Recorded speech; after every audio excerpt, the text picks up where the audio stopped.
Top stories today on The Pulse. We're back on the campaign trail as NDC presidential candidate and former President John Dramani Mahama promises to legalize the use of commercial motorcycles, or Okada.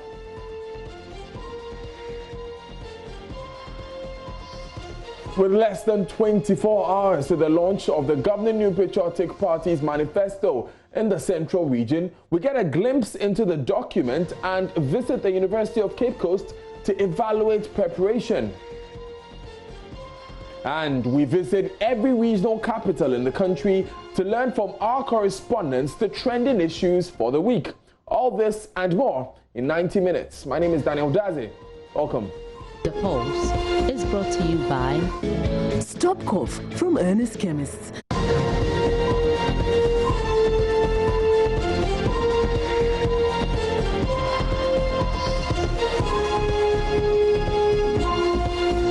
Great to have you with us. In our first story, the Ghana Education Service says it will begin serving nearly 800,000 JHS and SHS students one hot meal starting on a Monday. President Akufo-Addo directed the service to begin the program following the suspension of food vending at the various schools to minimize the risk of COVID-19 spread. Each student and their teachers will be given an egg each as part of a menu made from local foods. Director General of the Ghana Education Service, Professor Kwesi Opoku-Amankwa, has been speaking to head of JoyNews' health desk, Fred Smith, on the sidelines of a brainstorming session in the Eastern region.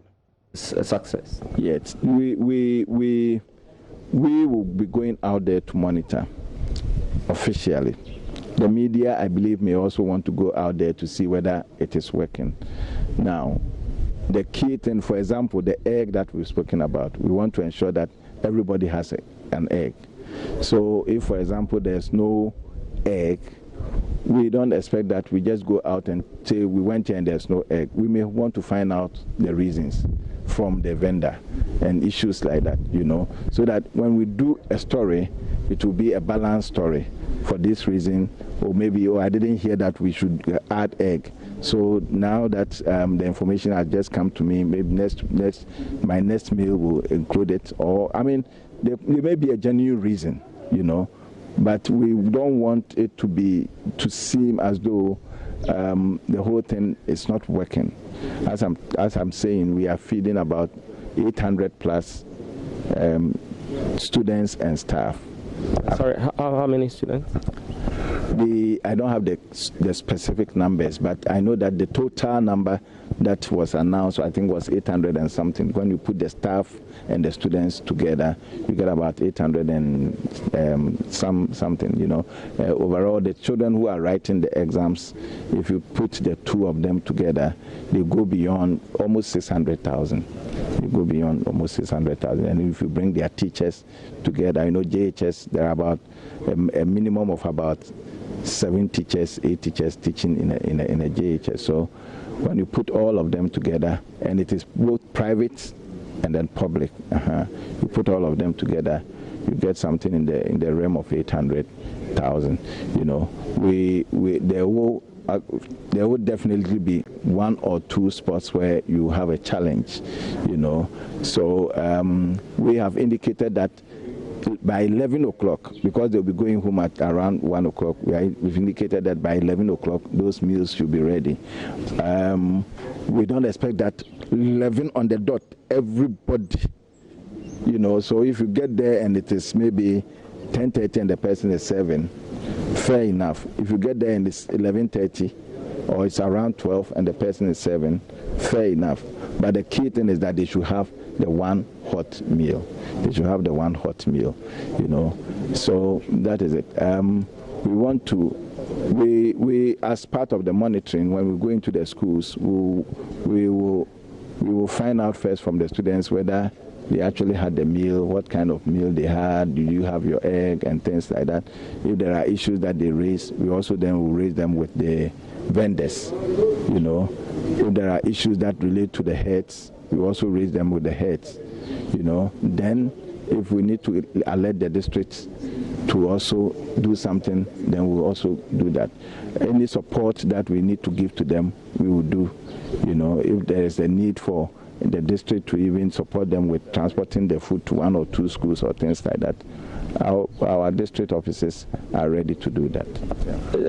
We're going to consume, at least for these students, 800,000 eggs in a day. That's huge, especially for the poultry industry.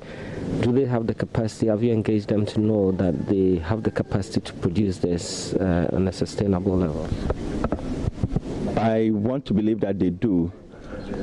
Because the good thing about this is that it is not going to be a centralized thing, so that, for example, you say, oh, you are buying everything from Accra, so one company is buying and you don't have the capacity and all that.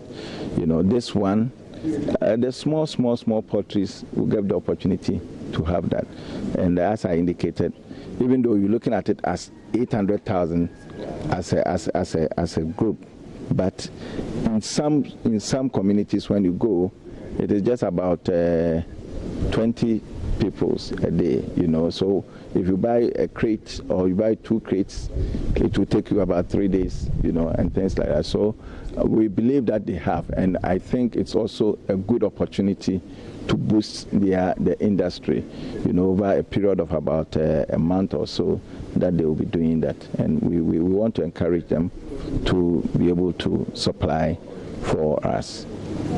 Yeah. Sorry, the advice to the poultry industry is for them to be alert about this. Yes, so they should be alert that this is what is coming. And we also, I want the vendors to take this part of it very seriously. You know, you may have situations where some vendors may want to substitute the egg a day with something else, but we want them as much as possible to be able to provide that egg. And if they have a genuine reason, if there is a need for us to support them to get eggs from somewhere outside of their area, we are ready to do that to ensure that this thing works very well. Finally, do we know the menu? The menu, what we've done is that we have asked that the menu should be local menu, the contomeries and the rice and the yams and the red rice and the beans and things like that, as local as possible. Usually what they do is that depending on where you are, you try to get the very local foods that the children already eat in their homes. You know, we don't want to have anything like maybe sausage, etc. No, the local foods should be the ones that they should consume. Yeah. Thank you very much. You're welcome. Now, Professor Pokwa Mankwa has also been speaking about the plan to reopen schools following months of closure forced by the outbreak of COVID-19. Thank you very much, Prof, for speaking to us. It's been some months since we shut our schools because of the pandemic we've all come through. What has been the plan to reopen our schools, because parents are very eager to see this happen? Yeah, thank you for having me.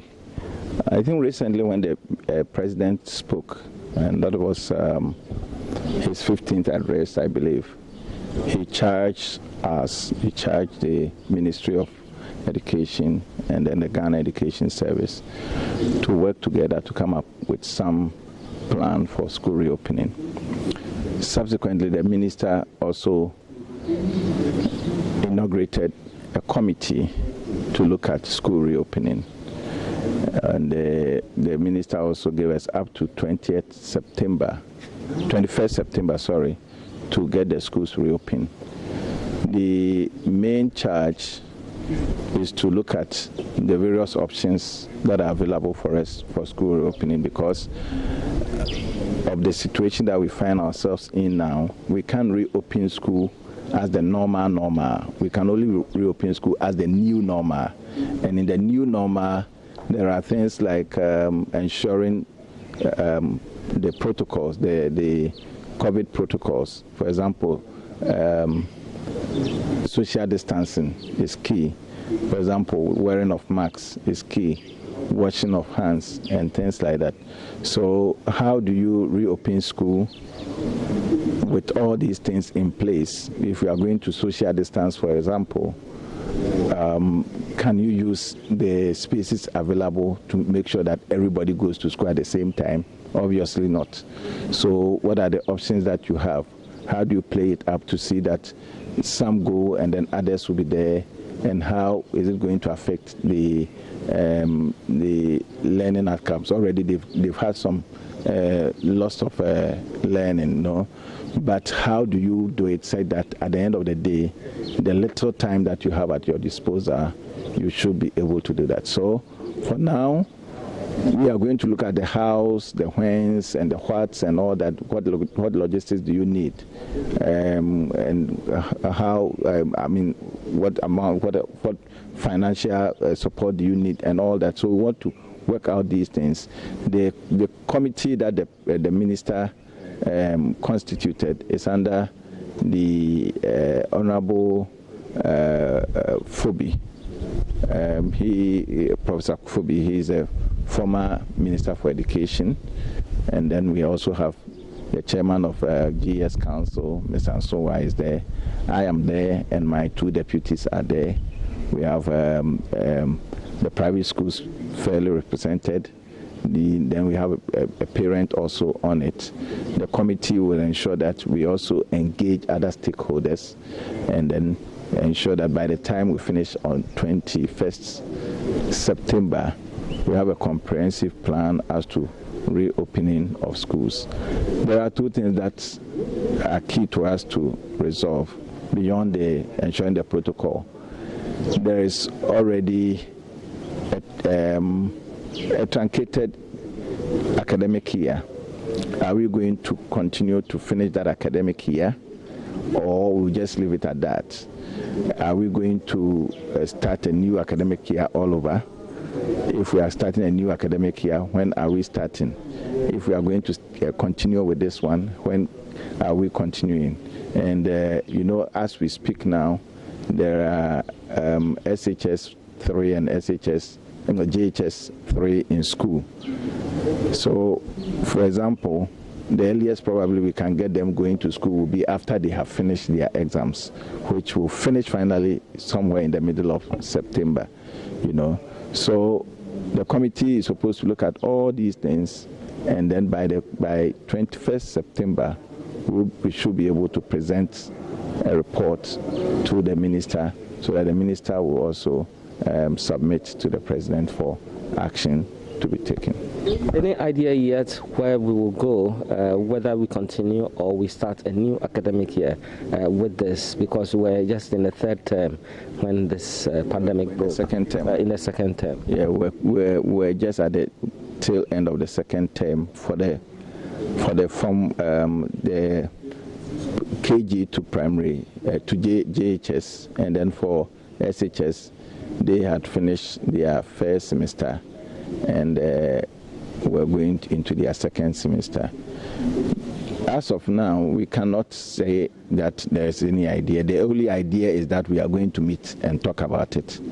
So whatever idea that we have, we can only play them up when we get into the committee, and then hopefully by the end of the committee's work, we should have a clear idea or some suggestions that we can fully implement. Yeah. Well, let's also talk about the one hot meal per day for the students. What exactly is the plan for rollout? Okay. Now, the president in his 15th address also indicated that reports that he's had, you know, when we started this program, we also sent monitors around. We sent people to go and monitor and then do some evaluation of the program. And as we go along, we advise, and then some suggestions are taken, and then we review. So the president, upon receiving the various reports, one of the key things that came out was that because we said the students should be going to school 9 to 1 p.m.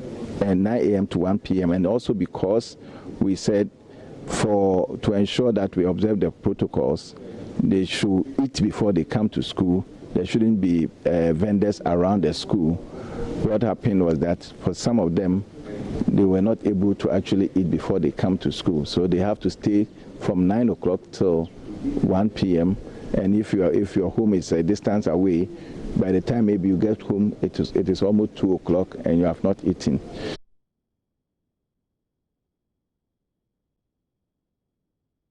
Fred Smith, who did that interview, joins us on the line now for more on this. So, Fred, what's the rollout plan? Do we know now?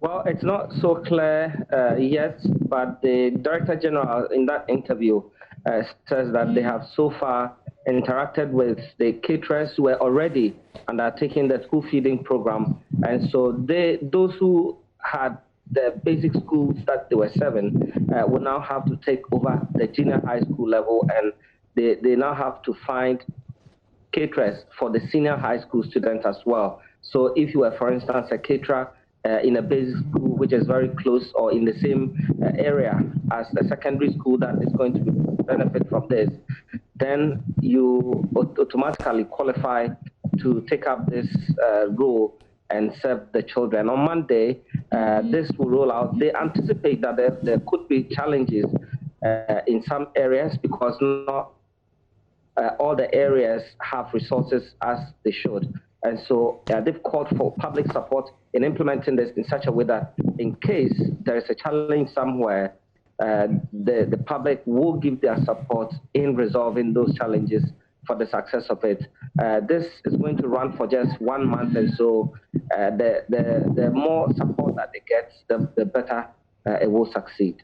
So, Fred, do we know specifically the number of schools that GES is able to cater for now? Do they have a clear picture of that? Yes. At the moment, they are targeting 20,000 schools, and they are spread across the country. We're talking about junior high schools and senior high schools. You know, Daniel, the final year students in our JHS and SHS are already in school and preparing for their examinations. Some have even started the exams. And so all of these persons, they are about 800,000. They will benefit from this. Right. And so, Fred, I want to believe that the stakeholders have been consulted, all the stakeholders on that matter, so that the logistics of this provision will be sorted out totally. Yes. So according to Professor Opoku-Amankwa, anyone who's supposed to be consulted has been consulted. Well, I asked him a question about the capacity of our poultry industry to support this plan, because you realize 800,000 eggs per day, and I'm anticipating that you'd have to even prepare more than 800,000 eggs in a day. That's significant. And so I've had interactions with some members of the Poultry Farmers Association to find out whether they will be able to meet this demand that will be coming. The indication is that the supply to the general public may have to, reduce a bit, and then all attention will be given to these schools that will be benefiting. They are also going to step up production, but it can't happen immediately because it takes time for you to, raise the eggs, the chicken to actually produce the egg, and so that will take quite a bit of time, but they believe that they will be able to meet this demand. Aside that, all the caterers who are going to be serving have already been contacted and are on the ground. The district directors of education, as well as the national directors, they're all going to be on the ground to monitor and see the progress of it. But of course, there are areas where you won't be able to monitor 100%. In that situation, parents and the general public are being urged to also put their eyes on the ground and also report some of these issues to the GES. That's interesting, Fred. These caterers that are being used, are they school feeding caterers, or they are, other commercial caterers? Yeah, they are school feeding caterers. They have gone through the health checks and have been passed by whichever metropolitan or municipal area that they are operating already. So they are going to be contracted to do this. In many cases, it will just be an extension of what they've already been doing. They were already catering for some basic schools, and some of those basic schools already have the JHS, and so they're just going to add on to it. Or in some areas where you have a caterer serving, say, a basic school, but now the opportunity has come for them to serve a senior high school that's very close by, then they take up that as well. And so there's no plan to bring on new caterers unless in special circumstances. How about schools that have boarding facilities and so they take care of their own cooking? Are external caterers going to be used there, or they're going to use the facilities the school already has? So there's a plan to engage them as well, so that where they cannot use the school feeding caterers, they will engage caterers who are already on cooking for the senior high schools. Fred, thanks so much for giving us some in-depth insight, if I can use that expression, into this particular policy. Let's speak to some players in the poultry industry. Let's understand better what Fred was saying when he said that the supply to the general public may suffer. Joining us via telephone is Napoleon Ajimayodro, who is National Vice President of the Poultry Farmers Association of Ghana. Mr. Ajimayodro, good afternoon. Thanks for joining us. Are we to understand then that it may be difficult for us to get eggs to buy when we step out into the markets from next week? Good afternoon, Daniel. Good afternoon to all poultry producers in the country. Then I thank the government for the opportunity given us. 800,000 kids to be fed each an egg a day is a good market for us for a whole month. That's a great thing, and we thank the government for that. To your question, I don't think it's going to be a challenge to poultry producers of the country. We're already producing far beyond the quantum, the 800,000 case, which is equivalent to about 27,000 trays. It should not be a difficult thing for us to supply. Right. So how logistically prepared are you? I know that geographically you are not spread out across the country, so you may not be able to provide the eggs immediately for all the 20,000 schools across the country. So what are the arrangements you are making so that these eggs get to the students by Monday afternoon? I hope we have our distribution channels. Almost every part of this country, everywhere poultry production is not so dense, we still have channels to distribute from other regions that are producing poultry in large quantities.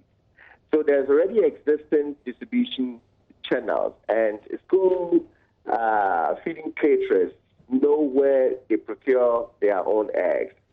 So when it used to be once a week, now it's going to be every day for almost a whole month. So school feeding caterers already know where they procure their eggs. However, the poultry producers, the association has reps from all the 16 regions of Ghana. And as at the time the president announced this, we have communicated, and there's always going to be a backup in case a particular region is falling short of the supply. We have made our contact available to some institutions that get in touch with the leadership of the poultry industry to make special arrangements to regions that will be affected. I guess all regional executives have assured us that we are so ready to make this happen. It's not going to be a challenge at all to us. Mr. Ajimayodro, this is a commercial venture. Are you getting any financial support to do the needed investments to provide, or you are going to have to pre-finance this yourself and be paid later? That is a major challenge to poultry production. You know, like once we sell, it is expected that not more than a week a farmer will have to get the money back to continue to feed the birds. So we are in talks with school feeding authorities to see how we can take care of this challenge. We cannot allow our working capital to go along for like a month.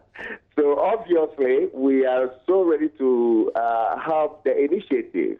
However, if our money stays for over like a week or two, it will be a great challenge to us. And we are in talks with school feeding authorities to see what intervention we will have to come by to also reduce the burden, the financial burden that will be put on the farmer. I'm asking, I'm going to ask this one more time, Mr. Agbo, because of the benefits of some research, we know that the Ministry of Foreign Affairs documents on the poultry sector it put out in the year 2019 shows that there are only about 29 large-scale commercial poultry farms currently in Ghana. Here's the geographical distribution, which I'm sure you know. 13 are in the Ashanti region, 12 are in the Bronga-Hafu region, and 4 are in the Greater Accra region.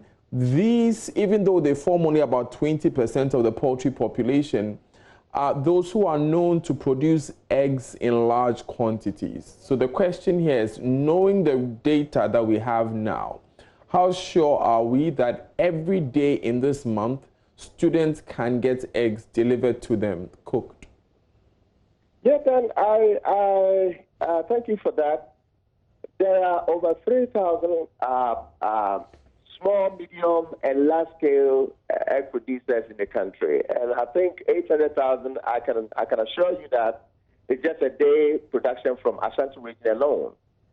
When you talk of Bono region, Hafu, and other places, Greater Accra, Western Central region, we have enough farmers. In fact, if you remember during the time when COVID was so intense and we had lockdown and stuff, we threw away a lot of eggs.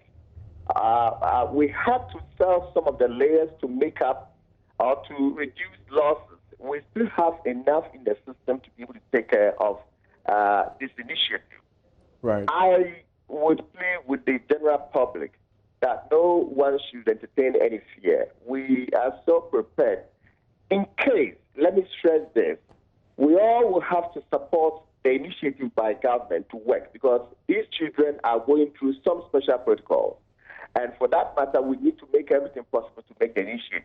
That's feeding them with lunch a day, make it work.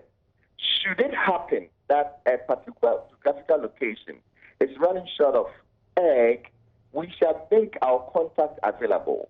We will be able to arrange from one geographical location to another to make sure that we make eggs available to them. So we have only a few extremely large-scale producers. We have a bit of small to medium-scale operators, which when put together far outweigh even the quantum coming from the extreme commercial producers. So putting all eggs that we produce in the country together, far beyond what is expected to feed the general public and the school feeding initiative. Napoleon Agbo, thank you very much for joining us this afternoon. He is Vice President of the Poultry Farmers Association of Ghana. Now, child labor continues to be a huge problem confronting many communities in Ghana. Children engage in all manner of hazardous work to either support their parents or survive. Such is the situation of Serena and her colleagues in Bung in the northeast Gonja municipality of the Savannah region. The children, who are aged between 6 and 11, wake up as early as 4 a.m. each morning to go to the bush to pick shea nuts without protective gear, exposing them to reptiles like snakes. These children, however, say this practice is their only means of survival.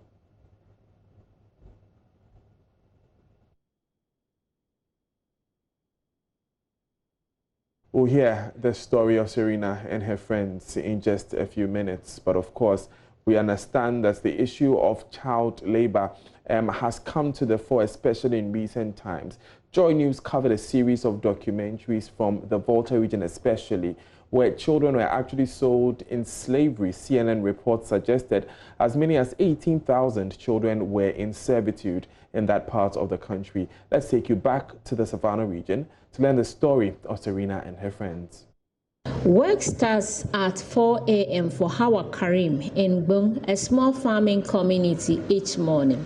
Hawa is among several other girls in the community who wake up at this time each day to go to the bush to look for shea nuts. The children said even though they are exposed to dangerous snakes and other reptiles, that is the only way they can save money for their future. Hawa said their parents have no money to care for their school needs. My mom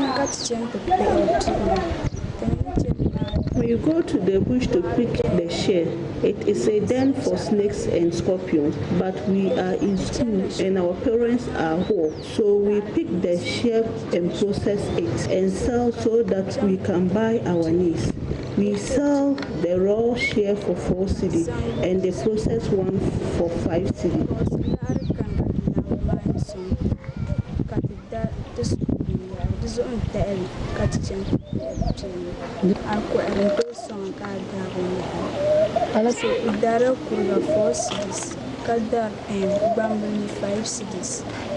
Karim Serena tells JoyNews she used the money to buy her school books, uniform, among others. We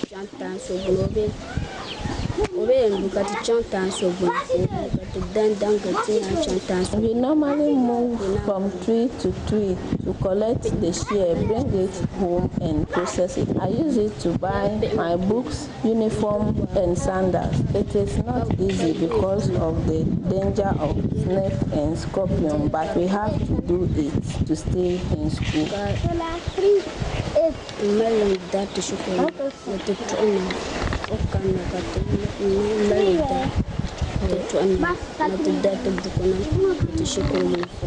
Baba Amiao, the father of the children, said the children cannot be home and not work. He said even though they are young, the work will strengthen them.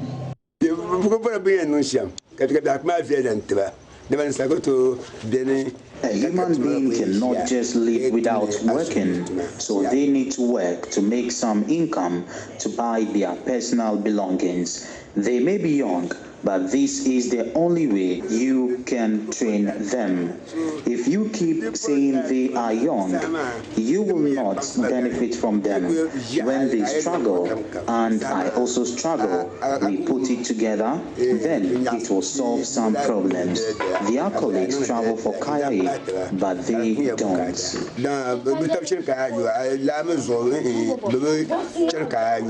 Kande Fuseni, the mother of the children, said they are poor and unable to buy books and other needs of the children. She said they are not happy allowing their children to go into the bush, but they do not have an option. Now, this was a story filed by Northern Region correspondent Martina Bugri, and she and other correspondents will join me shortly on Zoom as we take a look at the big stories from the regions this week.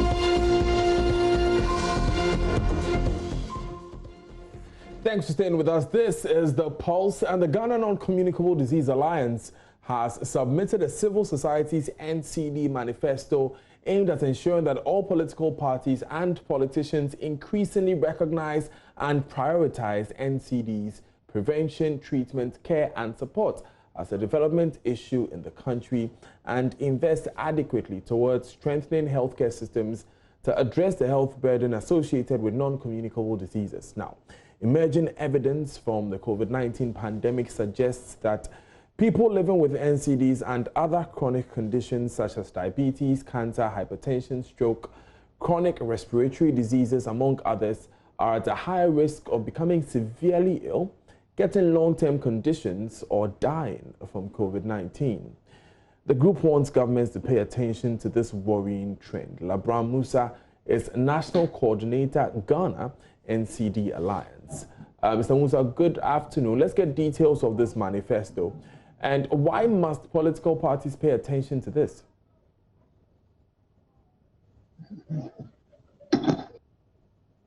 Please unmute your microphone.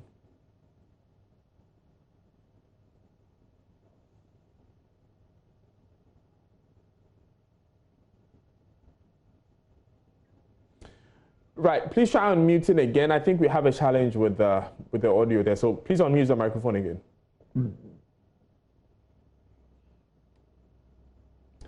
Right, Labram Musa is the National Coordinator for the Ghana NCD Alliance. Now, we know that We are at a critical point where most political parties are beginning to sell their message of the 2020 election to Ghanaians, and it's in order that groups like the Ghana NCD Alliance would make it clear what they expect to see. The NPP, for instance, will be launching their manifesto tomorrow in the Central Region.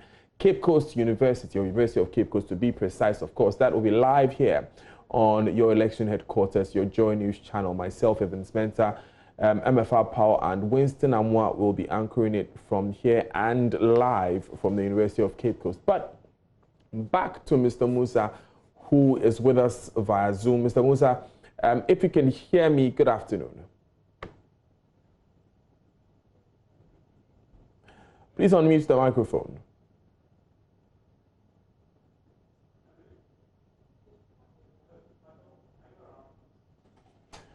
Right, Labran Musa will join us and give us the details of the manifesto and tell us some more details of that later in the bulletin. But let's move to a few other stories now. Today we touch base with all our reporters across the country on stories they covered during the course of the week. We start with the campaign trail of former President John Dramani Mahama. Peter Senu followed the former president in the Oti region and joins us. Peter, what is the latest? Right, before we speak to Peter, let's hear the former president, John Dramani Mahama.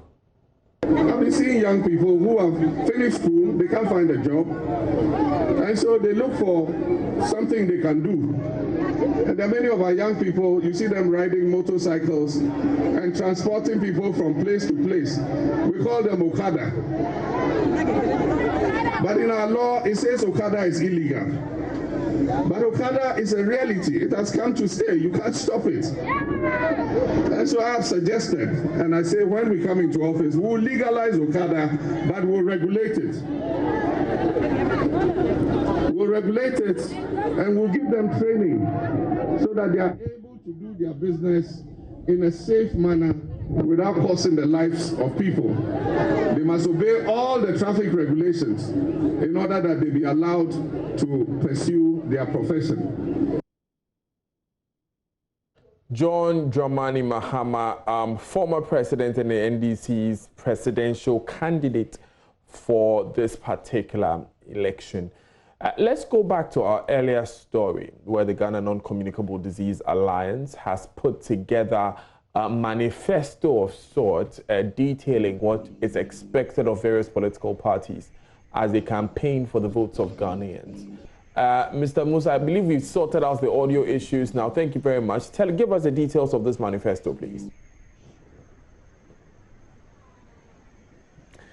We will get back to Labran Musa when we are able to rectify those challenges. Apologies there for the issues that we faced in the You're still live on the pulse here. I can hear you now, Mr. Labran Musa.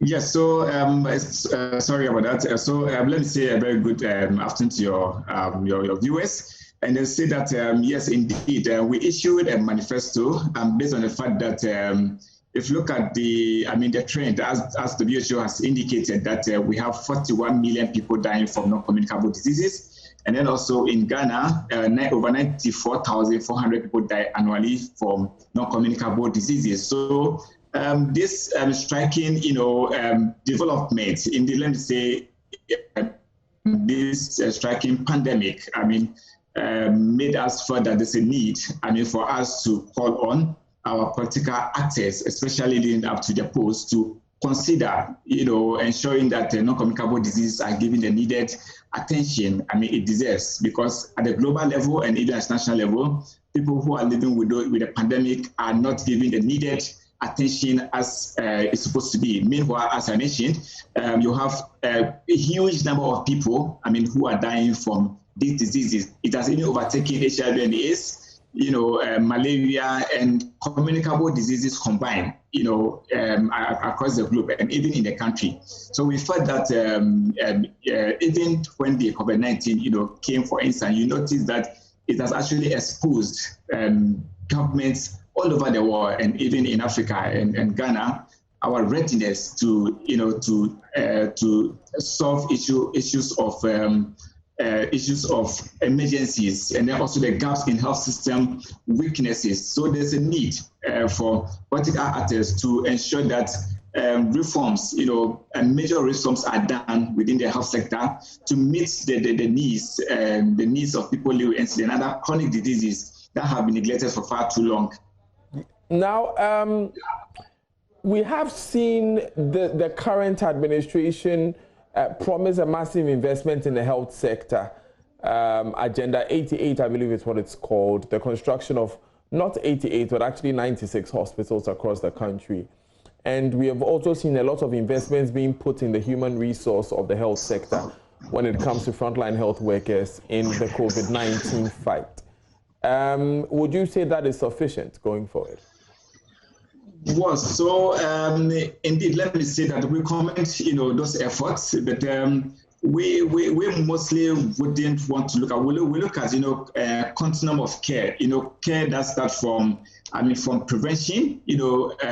Putting pragmatic, preventive measures in place so that we don't even get to where we are, in the first place. So when governments, indicate that they're going to do, build hospitals, these are, like a kind of, firefighting approach where the incident happens before we go towards solve the problem, But we are looking at how do we, as a matter of, priority, put interventions in place just so we are not able to contract these diseases. Here, I'm talking about looking at the major risk factors, what brings about this disease burden, like tobacco, alcohol, unhealthy commodities that have overtaken the country, and no proper regulations, being enforced to ensure that we don't get to the level where we are, currently. In fact, even when the pandemic came, you notice that the countries that have been hit most in terms of their death burden or severe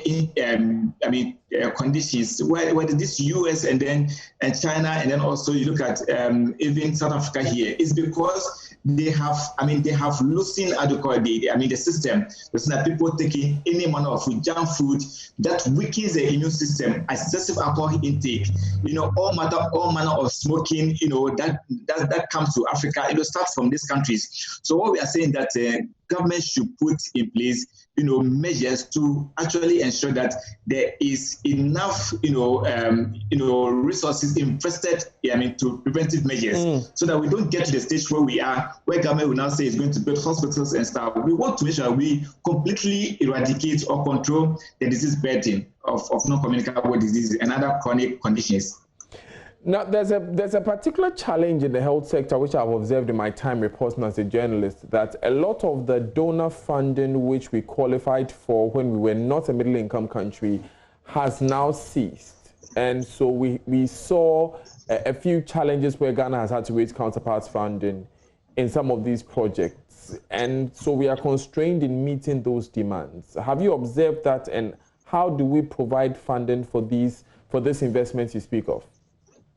Right. So thank you very much. WHO has said that $1 investment, in non-communicable disease or issue of health, the return is so massive. There's a return of about $7. So when you multiply, the benefit that government will get for investing in these issues. Indeed, when Ghana was declared lower middle income, in fact, it affected even civil society organizations. Our resources, also dwindled because, we're not getting donor support to implement our projects and programs. But let me say that, and that is why WHO has come up with with best practices that if governments are able to implement, we are able to get, enough resources to implement some of this intervention. And one of the major domestic resource that I would think that government can easily tap,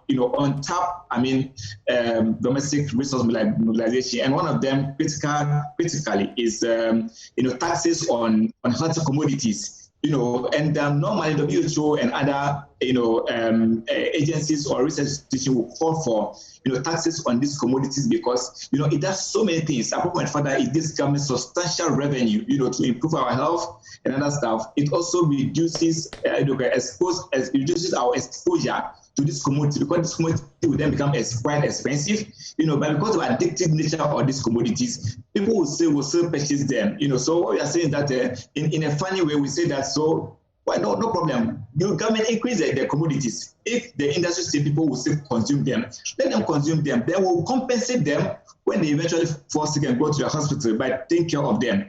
But this is the right side of it. But what we are saying is that there has been an untapped, resources that governments can actually tap to ensure that we are able to reduce, this right. Currently, as I speak to you now, for close to about 8 years now, there hasn't been single tax on commodities. I'm talking about tobacco, alcohol, and other sugar sweetened beverages. And these are the commodities that impact negatively on our health. That basically the diabetes, the stroke, the hypertension that we are currently, seeing across the country. The health sector will tell you that is actually becoming, a major concern. So indeed, it's a major concern. And since we have a network of people living with non-communicable diseases, we felt that we have had enough of the suffering, the challenges that they go through on a daily basis. Thank you so much, Labram Musa, for joining us this afternoon on The Pulse. Let's now go across the country and speak to our correspondents. Ivy Setoji is in the Volta region, and beyond everything, Ivy has also been traveling with the former President John Dramani Mahama as he embarked on his 4-day tour of the region.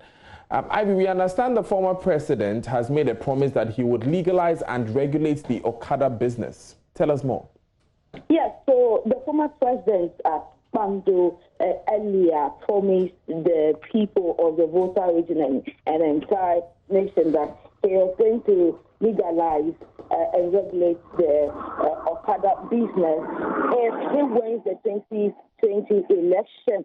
He said he's not only going to legalize the business, but he's going to make sure that the youth who are into this business because of lack of jobs are trained, intensive training for them, and then to teach them of the measures, safety measures, so that they will not be able to put the lives of people at risk. And so this is the promise he's been telling people, and he's also said he's going to create more jobs. That it is very important that people get jobs so they don't depend on government for their needs. So he's going to create 100 million, that's 250,000 jobs every year. As for the 4 years, he may be involved if he wins. So this is the promise he made to the people at Pando before he continues to see within that in Konya. And yeah. So Ivy, where else has he been, and what more has he been saying? So he's been to Konya. That was where we left him because we have our correspondent in the OT region. So he's been to Konya. He's been talking about jobs there as well, and projects are run by the NPP. According to him, he was going to continue with those projects. So when he gets to a particular town or district, he listens to the problems of the area and then articulates what he was going to do if he wins. So he's been telling them about jobs, the projects for the areas so that the people can live fully. He also asked them to make sure that they participate fully in the voter exhibition so that they can come out in their numbers and vote for the NDC. Thank you very much, Ivy Setoji. Let's go to Precious Semevo in the Bono region, where the running mate for the NDC, Professor Nana Jane Opoku-Agyeman, is touring. Precious has also been looking at projects mentioned on government's tracker. But Precious, let's begin with Professor Nana Jane Opoku-Agyeman's tour. What has she been saying? Where has she been? Well, Anil, the professor started 2 days tour of the Bono race yesterday from Wenchi, and where she met the Queen Mother of the Wenchi traditional area, Nana Tua Samanjedia, now about during the electioneering campaign, woman for that matter, to persuade the men around her to come calm down anytime they are provoked, so that they do not, their actions, inactions do not incite violence before, during, and after the 2020 election in December. Now, on her part, the professor accepted it and said that she can't run the system alone, and she obviously needs the support, the guidance of people like the Queen Mother and, for that matter, every other Ghanaian. And she will do her best to ensure that everything is done, because no country has been able to develop by abusing leaders, by insulting people. But unfortunately, in our part of the country, that attitude seems to be gaining in favor. Something that as a country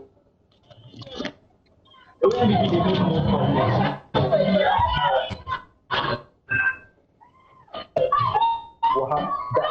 Now, she also said that youth in the country needs jobs to do and for growing up. Right. Precious Semevo there with a report from the Bono East region. Apologies for the poor quality and connection there. Anas Sabit is in the Bono region. Anas, we understand you've been monitoring government's projects as announced by the Vice President during the week. What have you observed?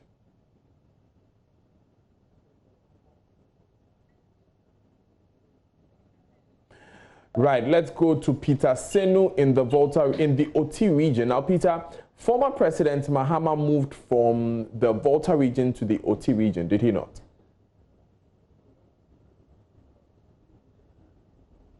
Right, we'll try and sort out some of the issues with the internet connection and with our technical, challenges there. Pardon us.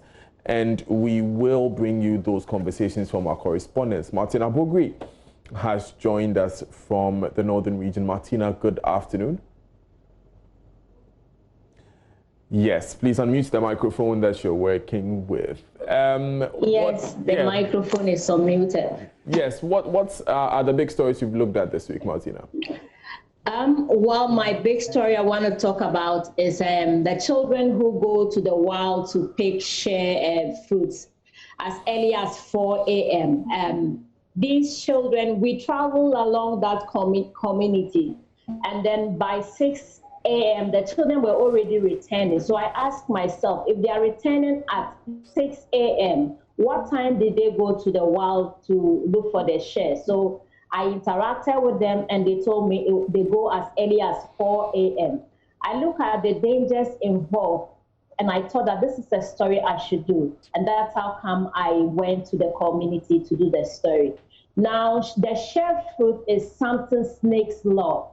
And they go there without wearing protective gear. They just wear slippers. Some don't even wear sandals. And so you look at the dangers they put themselves in just to raise money. Now, their reason is that their parents are poor, and from their elders, you go to school, you get halfway, and they are unable to take care of you, so you have to drop. So these students thought that it is better to start raising money now and saving and be able to buy your things yourself, so that you don't go asking. Then you are told that because I can't afford, you drop and come and sit home. And so that's the rationale behind my doing this story. Right, and after you did the story, and I must admit that I just watched the story, very heartbreaking stuff there. What more did you learn about how these children live? The father says that most children in the community would have to go to big cities to look for jobs and that.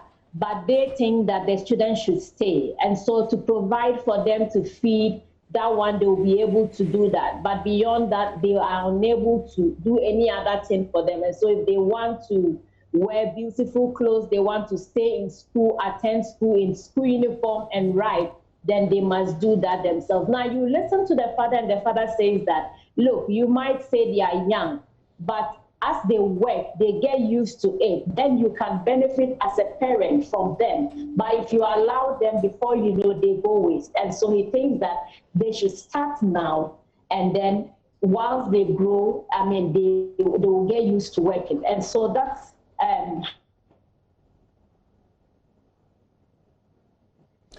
Martina Bugui there from the Northern region. Very disturbing story there. Let's connect with Isaac Nonya from the Savannah region. This week, the comments by Chief Azoka has generated a lot of backlash. There was also a demonstration by the NPP in the area calling for his arrest. Let's get an update on that situation. Now, Isaac, first of all, for those viewers who may not be aware of what Chief Sofo Azoka said this week, give us a summary. Well, the whole thing started with a booklet that was cited by the NDC National Vice Chairman, Sofo Azoka, which, according to the NDP, was meant for a data collection. And in the minute program of the NDC, Mr. Azoka was trying to make a point. And what did he say? He highlighted the book and tried to tell the supporters who were there to listen to him that, look, when you meet anybody holding this book, when you meet anybody holding this book, before he could finish, the supporters around actually sounded the word and then allowed Azoka to conclude, repeating what they said. Finish him. Finish him. So realize that Sofo Azoka didn't use the word himself, but the words were given by the supporters who were very anxious to hear him say that. So they said it for him. Now, when they made a complaint against the NPP in Sopla, you realize that they were invited, when they were invited to the police, they went, and before the police could move their case to the regional headquarters, which is Danamo, the NPP also went upon that invitation, and after that, they went and made a case against the NDC. There are two cases here. The first one is with the National Headquarters of Police now, which the CID held. I'm talking about it Sofo Azoka's own. But the other two cases, which is with the police by Danabo, has to do with NDC making a complaint about illegality on the part of NPP going into the field, registering their supporters. Right. Now, NPP also made a second case against ADC that, look, you forcefully seized our document, which is legal we are using. And the police asked these two parties to present witnesses. As we speak now, that none of the parties has been able to present a single witness before the police to continue with the case. Isaac, thank you so much. And the audio quality was not so good, so I'm going to just summarize what Isaac shared with us. Of course, all of this started from a video that circulated during the week of Chief Sofo Azoka, National Vice Chairman of the NDC, speaking to his party faithful, holding out a booklet with NPP embossed on it, saying that if anyone is seen holding the book, then the supporters will respond, finish them. Of course, he also said that don't let the person go free. When that video went viral, the NPP actually reported Chief Sofo Azoka to the national headquarters of the police. The NDC themselves in Damongo also reported the NPP for sort of taking the place of the Electoral Commission and going around to register these people in this booklet of theirs. The police asked the NDC and the MPP to provide witnesses to, back up their case. None of them have done so far. Let's now listen to the police PRO for the Savannah region, Ejekungozu. NDC's complaint was that NPP are collating data, including their members at Sola, and when they interrogated them, they found out that NPP said they had received order from Electoral Commission to do that. So the NDC went to Electoral Commission to find out whether what the NPP is saying is true, and got to know that it was false. So to them, NPP were doing illegality at Sola. So how did they get to know that NPP was in the field doing that? Yes, the NPP were using their collation book, which was seized by NDC, and that made them suspect a foul play. So upon hearing that the MPP had authority from Electoral Commission, they went to Electoral Commission's office, and Electoral Commission also did not give the MPP any order. or any authority to go and do such a collation. So they thought what this NPP is doing is illegal. And what was NPP response to this allegation? And NPP's response was that no, they did not do anything illegal, but rather they were collating their own data for the upcoming general election. So once NDC has seized their book, it amounts to unlawful seizure of their book, and for that matter, they want police to also intervene. So those were the two cases which were being handled by police. Unlawful seizure and then illegal collation of data by NPP. But then they were asked to bring their witnesses. How far about that? Yes. Complainant statements have been taken from both parties, and police has asked them to produce their witnesses concerning each of their claims. And up to now, have they done that? Not yet. They have not brought any witness yet, but we've given them up to Monday. So we are looking forward to see them on Monday. Now we continue with fact-checking the various projects listed in the delivery tracker website by the Vice President, Dr. Mahmoud Bawumia, days ago in a town hall presentation. Bono East region, where Anas Sabit has been doing some follow-ups. This is where we go next. Anas, what did you find?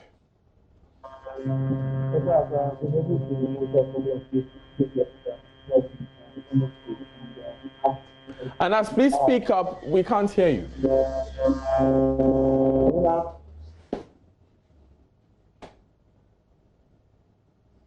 Delivery tracker website.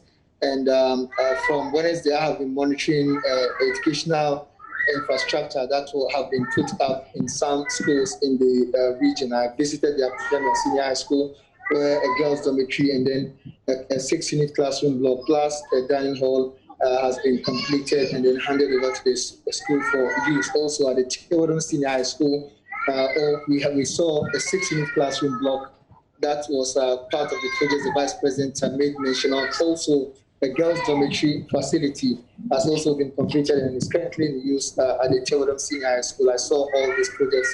And also the administration completed a project that was started by the previous administration, that is an administration block, and is also currently in use. I've also been checking in the Techima municipality, where at the Jaco MA Junior High School, a 6-unit classroom block I saw on the delivery tracker is actually on the ground.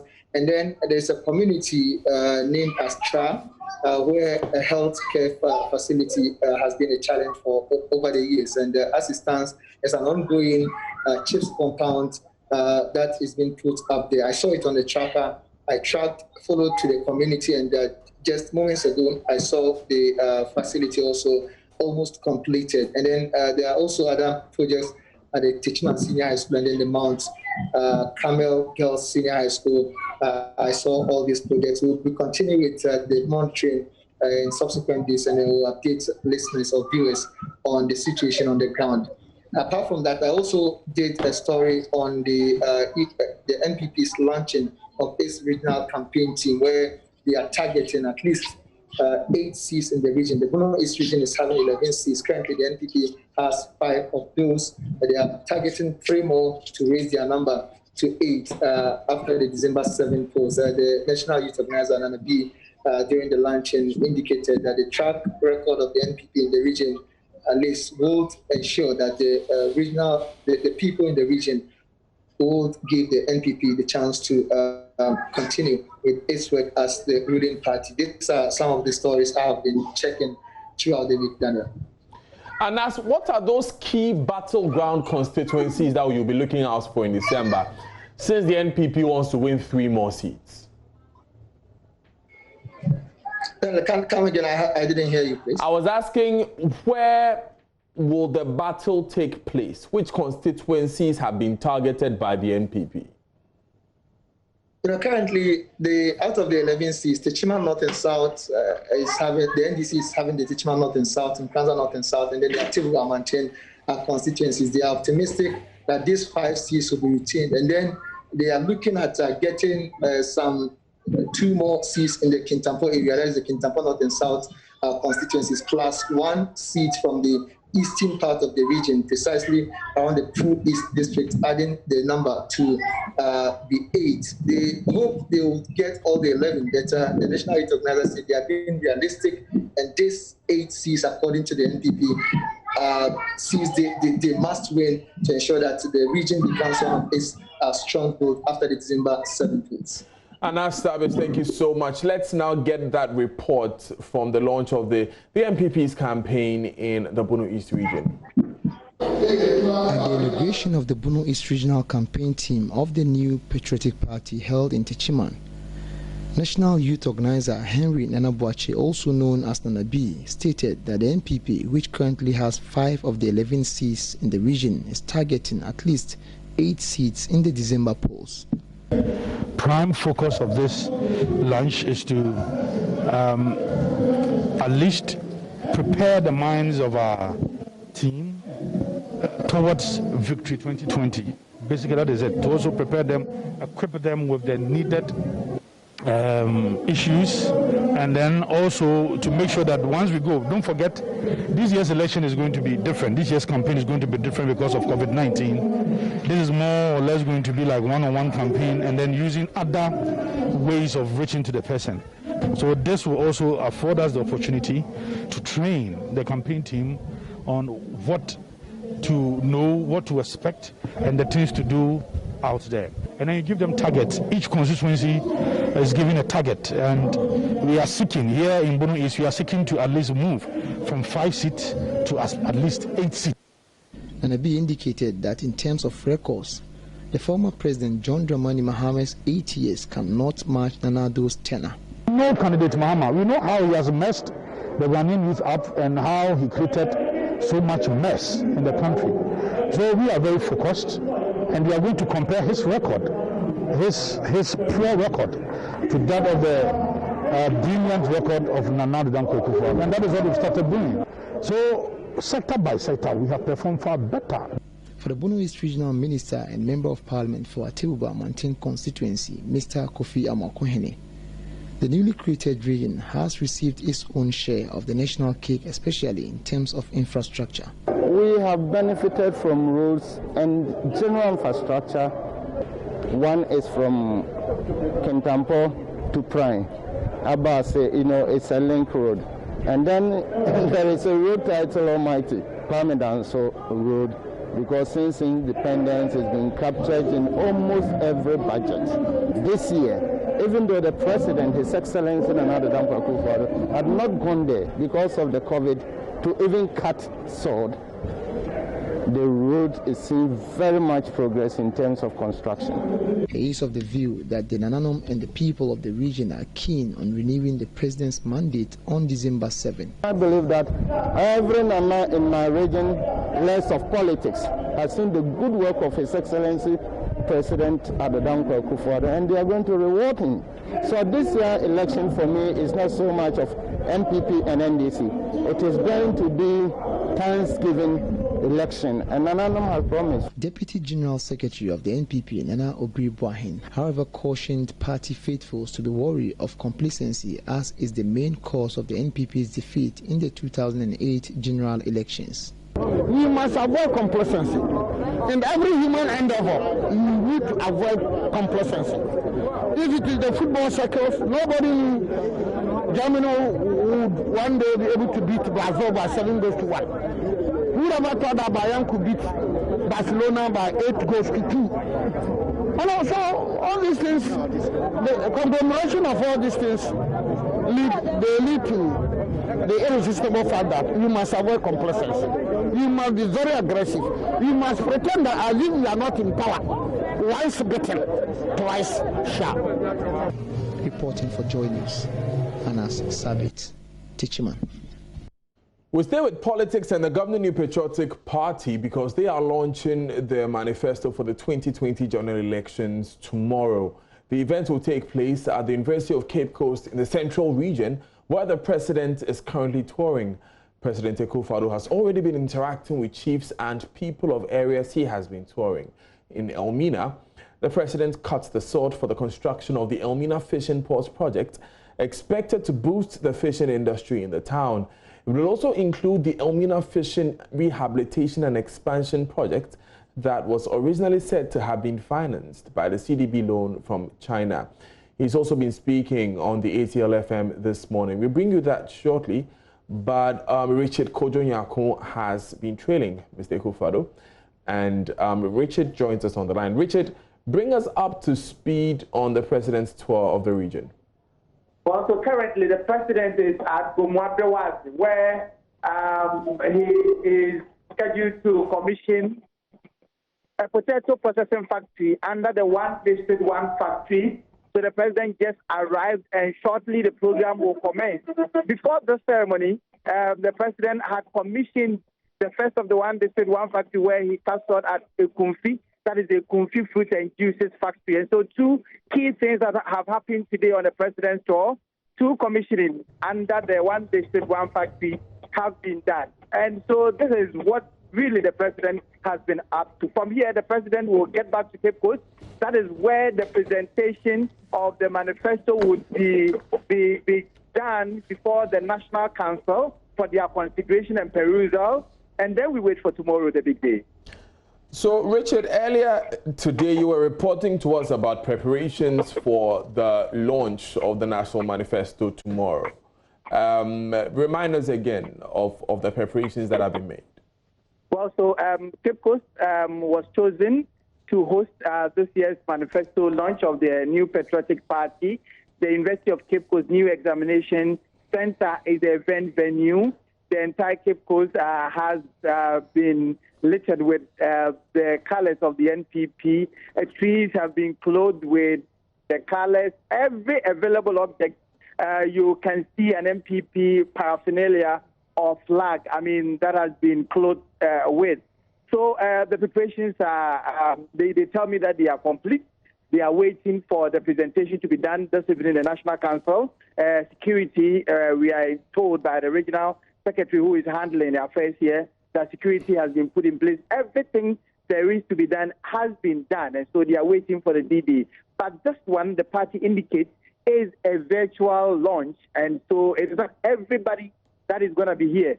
They have selected some people, anybody that matters, any critical key stakeholder in the launch has been invited to be present at the new examination center. If you are not invited, then it means that they have designated some centers at the regional offices where viewing could be done. They say they are also going to stream them live for the viewing of the general public. This has been done because they want to observe strictly the COVID-19 protocols. And so that is how far the preparations have gone today. Thank you so much, Richard Kojo-Nyako, for those updates. Now, Executive Director of the NPP's think tank, Dankwa Institute, Richard Ahiagba, has been speaking on the manifesto. He says the document will address issues central to the need of the Ghanaian as the party builds on the gains made in the past 4 years. Build enough schools, which is what they are claiming. Would we have done double track? No. So the question is not doing something to point to that, oh, we have built 43. It's about making strategic investment. If the economy was good under them, they would have achieved the building of that. So first of all is the economy. It's still more than what you have done from what they claim. Because they've bastardized the economy. How do you build infrastructure if you don't have money? You build infrastructure with money. You can do this with the economy. The question we must ask the NDC is that how did you build the so-called infrastructure you're talking about if the economy is showing that the economy is showing poor? And that's one of the things, even dealing with all this infrastructure talk they want to have. Are we going to go there and talk about the Kanazoe Road? He did in excess of 25 million, and he stood there and commissioned that road, and he said that is the best quality work that has been done in this country. You drive on that road today and see what is happening there. Is that an admission so that the NDC did more infrastructure than they did to collapse the economy? I just told you that they've done the road, which he stood there and said is the best road in the country. Okay. You drive on that road and it's not right. The point I made to you was this. You talk about the economy, okay, before you can talk about infrastructure. it's a disjoint to say, let's talk about infrastructure. How do you build infrastructure? Your infrastructure track record must be linked to a strong economy. Okay. You cannot show an economy, so if you tell me you build infrastructure, I don't believe you. Finally, what should we expect from the manifesto tomorrow? It's going to be a very nice ceremony, and I think that it would be something that meets the needs of the time and gives Ghanaians a future to hope for. What are those needs you've identified? Clearly what has been done. What the needs of the country now is we need to build a strong economy. We need to create opportunities for our youth to get employment, and we need to ensure that we are investing and educating our people to be ready for 21st century challenges, and especially to prepare our workforce to be able to respond to the continental free trade area. What of COVID-19? Is there something in there? I think that what you find in relation to COVID-19 is strategic investment in our health sector to ensure future preparedness. That was Richard Ahagba speaking on Prime Morning on Joy Prime TV. Now, also on the show was founding president of Imani Africa, Franklin Kujo, who described the NPP's refusal to debate former President Mahama on infrastructure after the latter challenged them to do so as ill-advised. Well, first of all, I do not understand the locus for which or within which or on which the three persons have spoken, except to say that they're actually making it look as if the president does not have a mind of his own. The president, I know, is a very great debater. I mean, he's a smart man. I think it's important that in a competitive political space like the one we have, debates are useful, and I think the NDC's call for a debate goes beyond just infrastructure one. And I do not think that the NPP would say that, I mean, some of the Arsenals who have been speaking on behalf of the president would just put towards it his mouth and say, we are not coming. I mean, I think it's a bit self-defeatist. Look, the government has done some very good work, and it's important in the area of the economy. If I were the one speaking for the NPP, this is what I was going to say. Well, everything rises and falls with the economy. Now let's even begrudgingly accept the money scale, for instance. By the time you were leaving office as NDC, you had challenges with the economy. The economy did not do well. It did under 40% or so. But midterm going to an election before the COVID struck, MPP had done 54.36% on the money scale. If I were a debater, I'll focus on the ingredients that made that happen, rather than run away from a debate that is yet to be had. I think it's a self-defeatist mechanism, and they were consulting me, for which they have to pay, by the way. Now they've employed strategies so which they can get into that debate and do better and do well. So it's a good way to have in a competitive political space like the one we have. And as usual, Imani and multimedia and maybe any other media space that they deem creditable enough would band together to do this debate. I think it's in the interest of the country.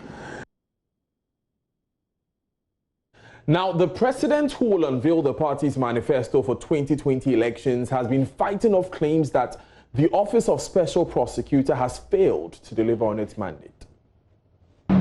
Again, in 2018, we witnessed a 34% increase on what had happened in 2017, and the same thing in 2019. So you have seen that systematically there has been a conscious effort to strengthen the institutional capacity and capability of the anti-corruption agency. It's like when we were talking about the cycle matter. You're speaking, you were corruption, and then the agencies themselves who are set up to do the work don't have the means and the wherewithal to be able to do it. But it's your passion, Mr. President. You had such an unmatched passion, I'm living the special prosecutor's office. Have they achieved your desire expectation? First of all, it's meant to be an independent office. We fulfill the campaign promise that we will set it up, and I put there, that was one part that I had to do with the constitution of the office, was put in there a man who was not a member of my party, very well known, was in fact a member of the opposition and a high-ranking member of it, but a man whom I had come across in public life and felt had the capability to do the work. That he himself was a person of integrity and was keen and interested in the fight. So I put him there. We have done our best to find the necessary resources to have his office work. Now, politician Donko and Wuntumi Radio, owned by Ashanti Regional MPP Chairman Bernard Inchibwesiako, or Chairman Wuntumi, have been dragged to court for describing former President John Dramani Mahama as Papano. The plaintiff, only identified as Mary Owusi, is demanding $1 million Ghana cedis in damages, a retraction and apology, and restraining order to prevent them from making such utterances again. Henry Kwesi Bedu has the rest of the story read to you. Papano, unimno, Papano, yakishano. I don't have anything to do with former President Mahama. I beg you. I respect the man as my father. Minya Bonisada. I don't have any video. I don't have any audio. I have never blackmailed former President Mahama.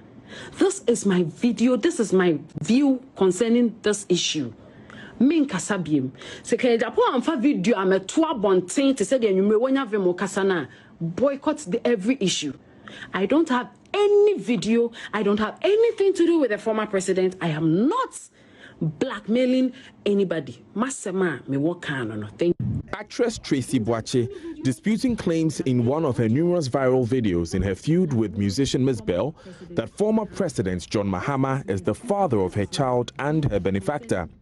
The phrase Papano has become popular with some, including MPP chairman of the Ashanti region Bernard Inchibwesiako, known as Chairman Wuntumi, claiming the former president is the man being referred to as Papano. President John Dramani Mahama, recently we have saw a guest, Tracy Boache and Ms. Bear, showing off their houses. Where did they get the money to buy that house? And they keep on saying, Papano, Papano, the Papano, my old man. My old man. Now this is what is in town now. In Papano na tomame sa Papano. Anything I have is for me. I haven't benefit or have any monument from the government. Well, he's not the only one. In a video that has gone viral, controversial Ghanaian politician Donko boldly stated in an interview on Wuntumi Radio that Mr. Mahama is the Papano as the center of Tracy and Ms. Bell's fight. Hey,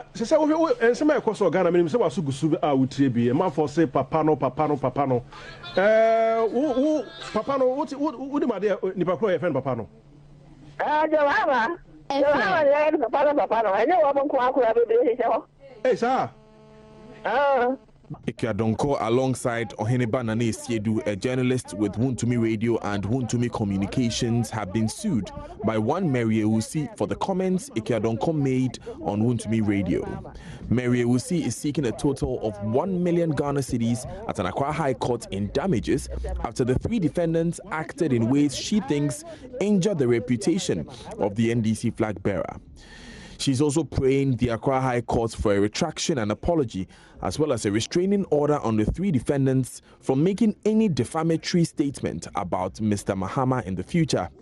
In the suit, she claims Donko made unfounded statements about John Mahama, which has damaged his character. Wuntumi Radio and Oheniba Nane Siedu, the reporter who conducted the interview, are also included in the suit. The plaintiff says they are a party to the offense as they allowed their platform to be used by Donko to make the damning allegations. It is not clear if the plaintiff has any ties to the former president, who is yet to comment on the matter. Papano, unimno, Papano, yakishano, Papano, nechadie, Papano, uyo baby. Uyo baby.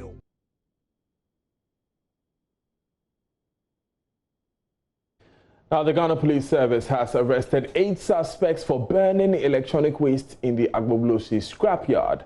The operation was conducted today in collaboration with the Environmental Protection Agency, EPA. Burning electronic waste is an offense under the Hazardous and Electronic Waste Control and Management Act 2016. Director of Operations of the Accra Regional Police Command, ACP Akwesi Fori, explained that the 8 had been remanded pending investigations. Environmental Protection Agency and the Accra Regional Police Command went into action this morning to apprehend people who work on used computers, dismantle it in public or marketplaces without recourse to safety measures. And this being done at Agbo and its immediate environs. And it causes a lot of health issues and concern. And we are all aware that we have Act 917, which deals with hazardous and electronic waste control and management.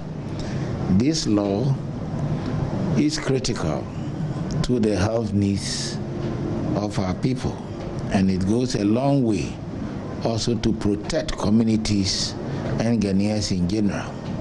Therefore, the EPA is of the view that this law is being violated with impunity, and as such solicited the assistance of the police to apprehend such characters.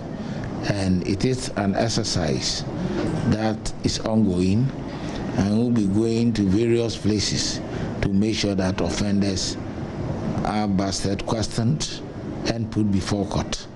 That is what we are doing, and we'll continue to partner the EPA. 8 suspects were arrested.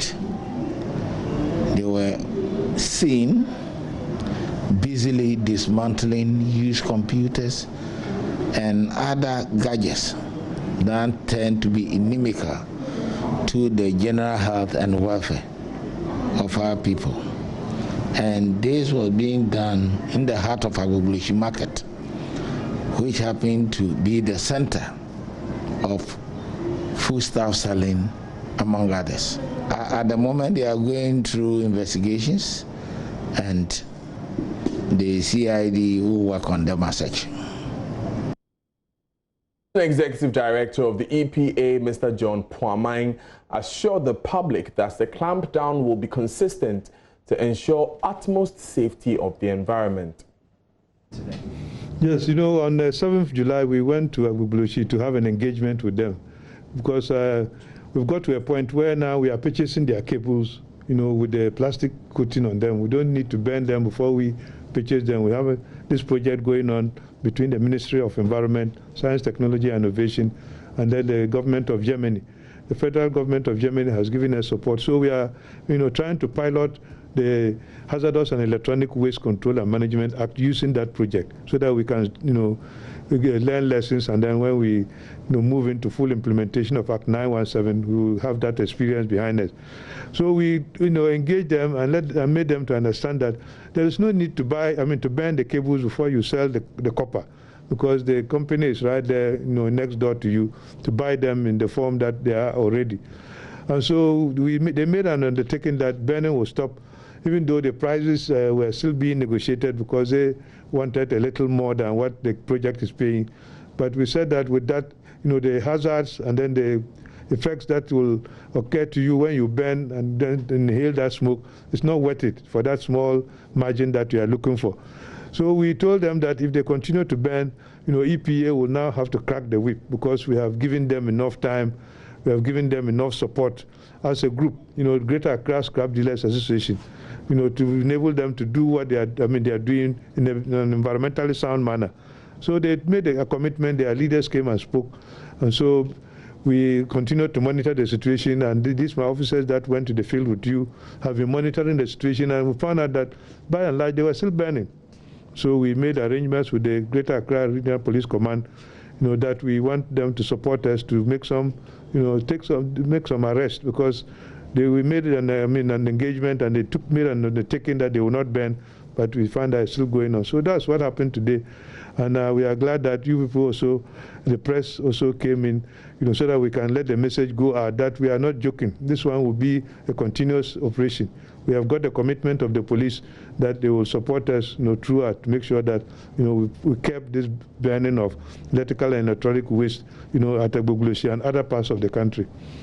Just to be clear, what does the law say as punishment if I ban such electronic waste? Well, there are penalty units that, but even the Criminal Code of Ghana, not even the Electrical and Electronic Waste Control and Management Act, the Criminal Code of Ghana prohibits open burning. So anybody who also goes collects your rubbish in front of your house and burn and creates smoke, it is not accepted. That there are sanctions.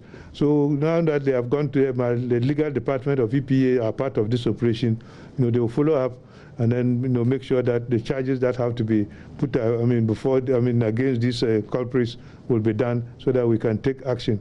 And then the main thing is to give a message that we are not, we have got enough, because we have given them enough support. And every time when we meet at fora, they keep saying that we don't give them the necessary facilities for them to do it properly. That's why they continue to do it in that way. But now we have provided you the facilities. Why do you still have to continue to do it in that way? And so there are other scrap dealers associations also in other parts of the country. There are some in Ashama. We also have a strong group in Koforidua and then even in Kumasi. So with this medium, the message we are giving out is that, burning of electrical and electronic waste, these are more dangerous because there are a lot of, toxic components inside, these materials that you burn. Much of the plastic coating that is on the cables is PVC, polyvinyl chloride. And when you burn PVC, you create, what we call persistent organic pollutants, toxic, very toxic, and they cause a lot of health problems for the population.